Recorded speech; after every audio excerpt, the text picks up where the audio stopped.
What do you get if you cross Psycho, Room, and a monster movie? You get this. And against all odds, it just works.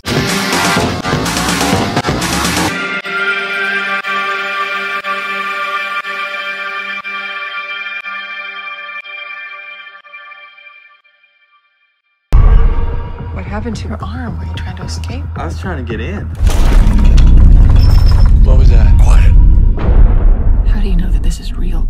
10 Cloverfield Lane movie review. So 10 Cloverfield Lane is a kind of spin-off, kind of sequel to the follow-up to the monster extravaganza Cloverfield that came out in 2008. Now, despite basically taking place before, during, and slightly after the events that took place in Cloverfield, this movie is worlds apart from its predecessor. Instead of combining annoying shaky cam, bad acting, and kind of ball-teasing big set pieces that you never really see, we're treated to a very small, self-contained movie that prides itself on tension, fear of the unknown, and damn fine acting. So the story follows main protagonist Michelle, played by Mary Elizabeth Winstead. It's all wrapped in mystery. She's leaving her life behind her, she's leaving her husband behind her, she gets in a car crash and wakes up chained inside of a bunker, apparent prisoner of the bunker's owner, Howard, played by John Goodman. He feeds her a weak story about how she ended up there, and we naturally feel disinclined to believe him.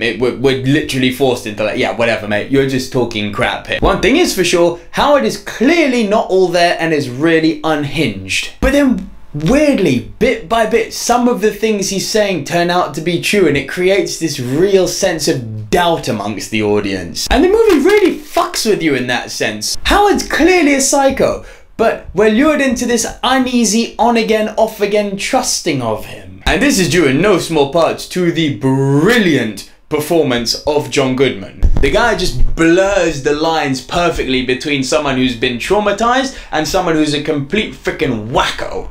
Majority of this film takes place inside the bunker, with an uneasy tension permeating between all three characters. The third, played by John Gallagher Jr., who basically serves as that in-between character and reinforces that constant sense of just what the hell is actually going on here. Now, the movie does remind you now and then, through a few subtle rumbles and loud noises, that we are in the Cloverfield world here. No spoilers, you do get a bit of a payoff at the end of, should we say, a larger scale. But honestly, it was a brave and smart choice to keep the one big set piece until the end and keep it short and really, really poignant. The movie's just got class running through it. From the story itself to the people behind the scenes like producers J.J. Abrams, exec producer Drew Goddard, famed for Netflix's Daredevil, and especially the actors who all turn in great performances.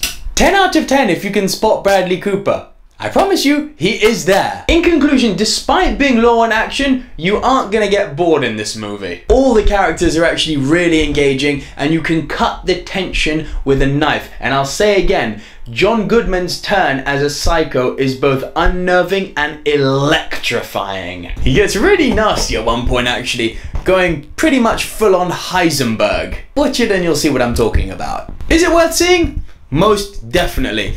Don't expect a big monster bash though. This is nothing like the first movie. Just take the movie for what it is. A really good character story set against a very, very distant backdrop of a monster apocalypse. And I promise you, you're gonna have a good time. I'm giving 10 Cloverfield Lane 7.5 out of 10. It shouldn't work, but it just does, and it's damn enjoyable. So what about you guys? What do you think? Are you gonna see this movie? Are you as surprised as I am that it's literally come out of nowhere?